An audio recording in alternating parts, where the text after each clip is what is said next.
여러분 안녕하십니까? 광주 MBC 뉴스데스크입니다. 광주 민간공원 특례사업지의 아파트 분양가가 예상보다 크게 오를 것으로 전망됩니다.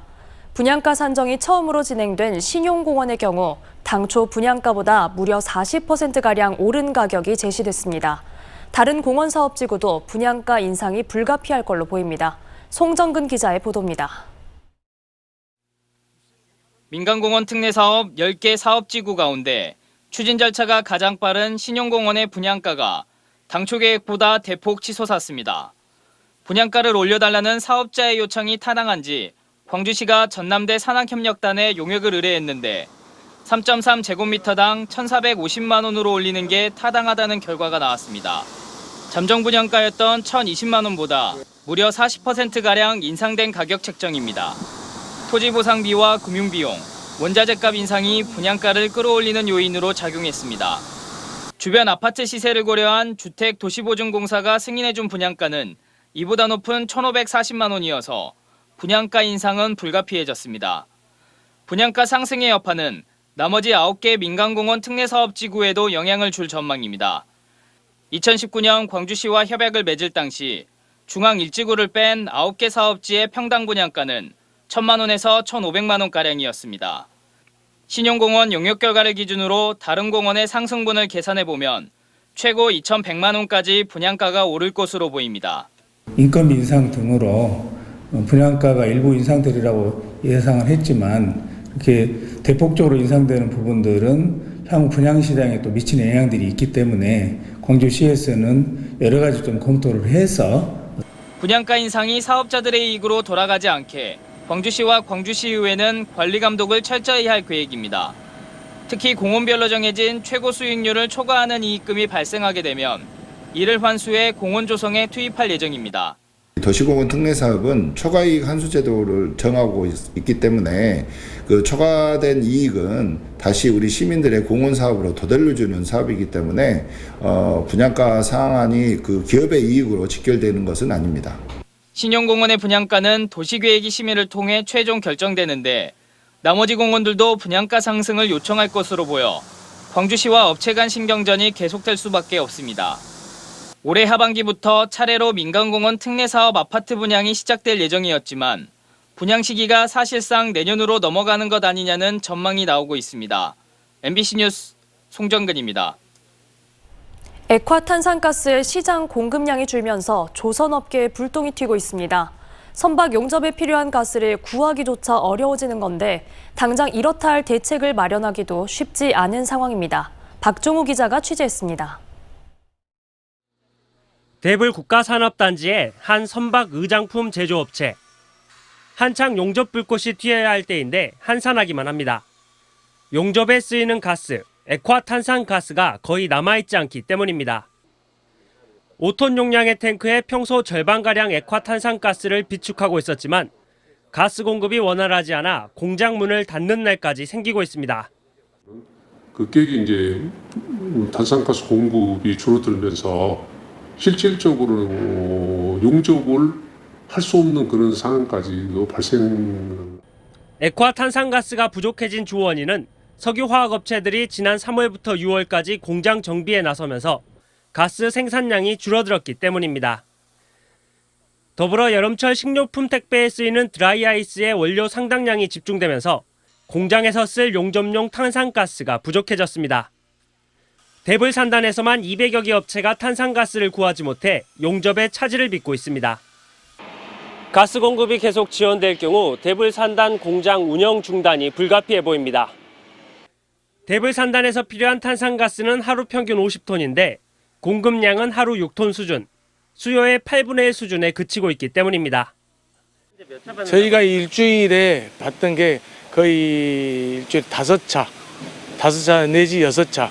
그 차 기준이 한 차에 저희 18톤입니다. 받는 기준이. 근데 지금 현재로서는 2차, 3차 받는 것도 아주 힘겨운 상태입니다.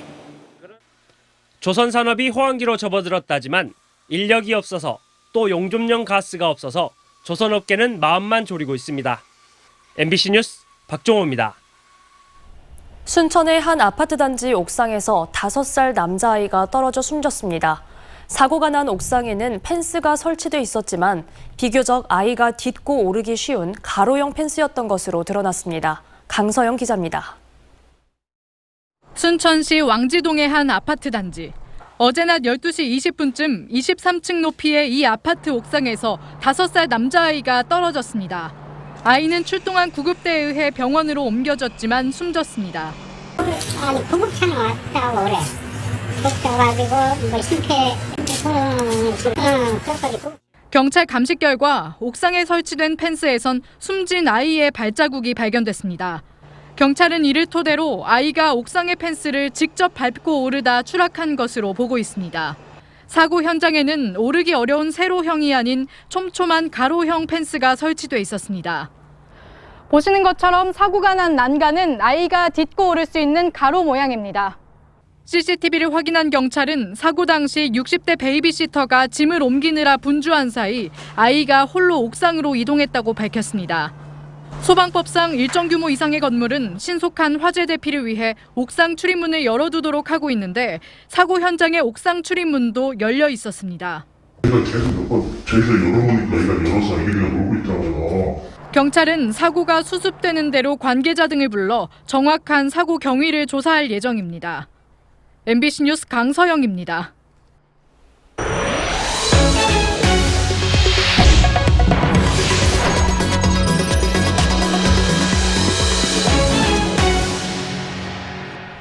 한 달 전 아동 양육시설 출신 청년 2명이 비극적인 선택을 한 것에 지역사회의 충격이 클 수밖에 없었던 건 두 사건이 불과 며칠 사이에 연달아 일어났기 때문이었습니다.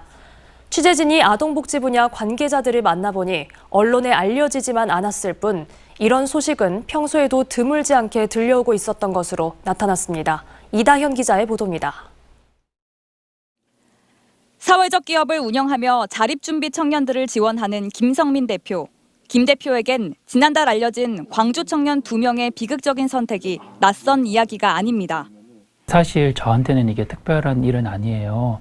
보통 일주일에 1명이나 2명 정도 삶을 포기하거나 삶을 포기하기를 시도하는 친구들이 연락이 오거든요. 심각성은 통계에서도 나타납니다. 한 조사에서 보호 종료가 예정인 아동 가운데 약 42%가 죽고 싶다고 생각한 적이 있다고 응답했고 보호가 끝난 자립준비 청년 중에선 절반이 같은 답을 했습니다. 전체 청년을 대상으로 이루어진 또 다른 조사에서 19세에서 29세 청년 가운데 18% 정도만 비슷한 답변을 한 것과 비교하면 훨씬 높은 수치인 겁니다. 더 큰 문제는 자립준비 청년 가운데 연락 두절 상태가 약 20%에 이른다는 겁니다. 실상은 더 심각할 수 있다는 겁니다. 주된 원인으로 경제적 어려움이 꼽힙니다. 목돈은 제한적인데 설상가상으로 홀로 서기를 시작하자마자 빚부터 졌다는 이야기도 쉽게 들려옵니다. 아동 양육시설 출신이라는 점을 노린 사람들에게 이용당한 경우입니다. 막 퇴소하면 이제 좀 고아들 이용해서 사기치는 사람들이 많아요. 그래가지고 그런 걸로 사기를 좀 당해가지고 제가 제일 힘든 건 빚이죠. 빚이 사람을 죽인다는 걸 항상 발목을 잡죠, 빚이. 가족 갈등, 정신질환 등도 삶을 포기하고 싶게 만드는 이유로 지목됩니다. 보호 대상인 아동들이 건강한 성인으로 성장하기 위해선 지원 대책이 생애 주기별로 마련돼야 한다는 주장이 나옵니다. 최근에 조금 안 좋은 일이 발생한 청년들 연령대 이전부터 조금 섬세한 관리가 필요하다고 생각을 하는데 열악한 환경에 있는 시설들이 있다고 하면 그런 부분에서 우리 아이들이 과연 건강하게 성장할 수 있을까? 아동 양육시설 출신 청년들의 잇따른 죽음이 알려진 이후 광주시는 자립준비청년 지원 체계를 보다 강화하기로 했습니다. 새로 나온 대책이 이번에는 현장에서 실효성 있게 적용될지 주목됩니다. MBC 뉴스 이다연입니다. 창사 3주년을 맞은 광주 글로벌모터스가 내후년부터 전기차 양산에 돌입하겠다고 밝혔습니다. 박광태 GGM 대표는 창사 3주년 기념식에서 내년에 전기차 생산 보완 설비를 마치고 오는 2024년부터 시험 생산을 거쳐 본격적으로 양산할 계획이라는 청사진을 밝혔습니다.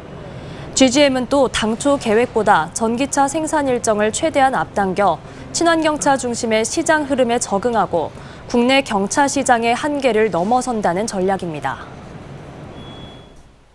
광주의 한 고등학교에서 학생이 교사의 신체를 불법 촬영했다는 신고가 접수돼 경찰이 수사에 나섰습니다.